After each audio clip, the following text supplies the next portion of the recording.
नात्यात भांडणही होतातच. पण सध्याच्या कपलमध्ये भांडणांचं कारण अगदी वेगळं आणि भन्नाट असतं. आधी भांडणं घरच्यांनी सांगितलेल्या मुलीवरून किंवा बाहेरच्या लोकांच्या हस्तक्षेपावरून व्हायची.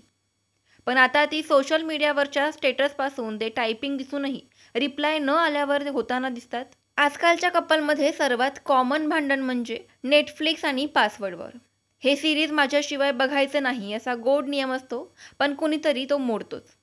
एकाने चोरीचुपे बघून घेतलं की दुसऱ्याचा विश्वासघात झाल्यासारखं फील होतं.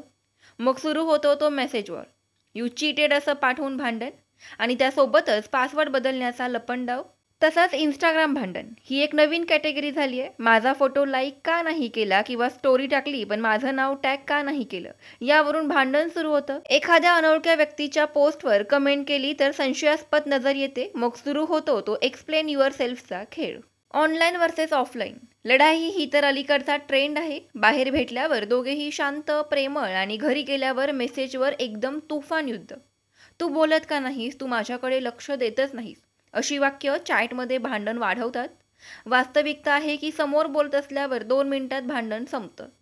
पण टायपिंग सुरू झाली की तासनतास कट्टीपट्टीचे भरलेले दिवस जातात. आणि सध्या सर्वात मोठं भांडण म्हणजे लास्ट सीन ते ब्लूटिकची लढाई. तू ऑनलाईन होतास पण माझा मेसेज वाचला नाहीस किंवा ब्लू टिक होऊनही तू मला रिप्लाय दिला नाहीस, अशा कारणांमुळे मोठमोठ्या वादळांना सुरुवात होते.